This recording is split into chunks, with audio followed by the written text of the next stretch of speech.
Bonjour, nous le sentons, vous le sentez aussi, cette campagne présidentielle entre dans une nouvelle phase, celle du rassemblement des candidatures, du retrait de certaines candidatures aussi. Espoiric a été contacté par beaucoup de mouvements dans une perspective, il faut le dire d'emblée, qui est très stratégique. Ces mouvements ne nous ont pas nécessairement contactés parce que nous portons le RIC constituant et que c'est une mesure qui leur parle particulièrement, mais parce que voilà, nous sommes un mouvement citoyen qui dispose de quelques parrainages et qui peut aider certaines candidatures à se qualifier au premier tour. Dans cette situation, il est vraiment important pour nous d'être transparents sur les critères qui feraient que nous serions amenés à soutenir un candidat et donc à nous retirer, et aussi à la teneur des discussions qui se passent un peu dans les antichambres et loin des yeux des militants et du public. Les premiers, c'est très important déjà de clarifier les critères. Nos critères, nous les avons annoncés plusieurs fois. Espoiric est prêt à se retirer pour n'importe quel candidat qui s'engage sur 4 conditions très précises. Premièrement, il faut qu'il fasse du RIC constituant la première promesse du programme, la mesure la plus prioritaire de son programme. Deuxièmement, il faut que ce candidat s'engage sur une proposition de réforme constitutionnelle écrite, qu'on puisse évaluer la teneur, les modalités choisies pour le RIC constituant et la façon dont il fonctionnera pour les citoyens. Troisièmement, il faut que ce candidat s'engage sur un calendrier explicite et qu'il convoque un référendum avant les législatives. Pourquoi? Parce que s'il ne le fait pas, il peut être sanctionné aux législatives. Et enfin, bien sûr, et là c'est plutôt un élément de type stratégique, pour que nous nous retirions, il faut que ce candidat ait plus de chances d'accéder au premier tour que nous-mêmes. Voilà, ce sont des critères vraiment qui tiennent à ce que, au sein d'Espoiric, nous portons, l'importance vraiment de donner plus de pouvoir aux citoyens dans notre pays. Nous n'avons pas de critères, et cela peut parfois paraître étonnant, basés sur la pseudo-intégrité des candidats. Selon nous, aujourd'hui, tout le monde est dans une perspective stratégique visant à être élu, et il n'y a pas de candidat à ce stade plus intègre que les autres. Un candidat vraiment honnête s'engage à se soumettre au contrôle des citoyens en tout temps. Et nous n'avons pas de critères de couleur politique. Nous l'avons dit à plusieurs reprises, Espoiric est un mouvement apartisan. Nos militants viennent de tous les bords du camp politique et nous n'avons pas fait le choix de soutenir un candidat qui serait plutôt de gauche, plutôt de droite ou du centre. Ce qui compte pour nous, c'est vraiment l'importance du RIC constituant, d'en faire une première promesse, calendrier précis, réforme écrite et d'avoir des chances bien sûr d'accéder au premier tour. Face à cela, nous avons été contactés par plusieurs candidats.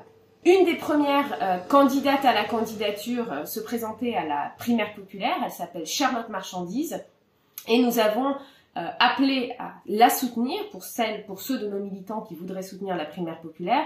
Je le redis, au sein d'Espoiric, nous ne soutenons pas la primaire populaire, nous ne soutenons pas cette initiative, mais certains de nos militants y contribuent et y participent. Donc nous avons appelé à voter Charlotte Marchandise, pour la simple raison qu'elle a, un peu dans la phase finale de cette primaire populaire, cette phase finale de vote, repris l'intégralité des conditions que nous exigions. Donc voilà, il nous a paru important de montrer que cet engagement-là conduisait à un soutien d'Espoiric dans la primaire populaire.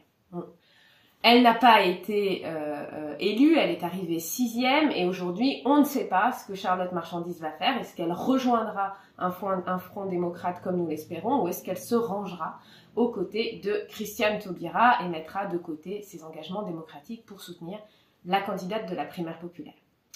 Autre candidat qui nous a contacté, Alexandre Langlois, candidat aussi d'inspiration citoyenne, qui lui aussi avait repris non seulement les 3 conditions, première promesse, une proposition écrite et un calendrier précis. Nous avons été en discussion avec ses équipes récemment et Alexandre Langlois a fait le choix de rejoindre la candidature de M. Kuzmanovic à la présidentielle. Nous avons également échangé avec M. Kuzmanovic et nous avons conclu au sein de la discussion que vraiment nos projets sont aux antipodes l'un de l'autre. Lui défend un président et un État fort qui gouverne par ordonnance et d'ailleurs fait de la démocratie la dernière section de son programme sans engagement précis sur le RIC constituant qu'à ce jour il ne soutient pas. Donc nous n'avons pas rejoint le groupe autour de la candidature de M. Kuzmanović. D'autres candidats ont aussi fait des pas, un peu des entre-deux. Un cas particulier est Jean Lassalle, qui a soumis une proposition de loi constitutionnelle à l'Assemblée autour de l'instauration du RIC constituant. Il l'a aussi ajouté, cette proposition de loi, dans son programme, mais cela n'est pas suffisant, nous n'avons aucune garantie de calendrier. Cette promesse n'est pas la première de son programme, et effectivement, c'est pas très clair s'il va vraiment s'engager sur la défense de cette proposition de loi, la proposition de loi qu'il a soumise à l'Assemblée dans son programme présidentiel. Enfin, dernier cas, Nicolas Dupont-Aignan, qui s'est empressé d'affirmer qu'il était pour le RIC constituant, il a d'ailleurs soutenu la proposition de Jean Lassalle à l'Assemblée, mais n'a pas du tout repris dans ses engagements de campagne nos conditions prioritaires, c'est-à-dire il n'y a toujours pas de texte écrit, toujours pas de calendrier précis, et ce n'est pas la première promesse du programme.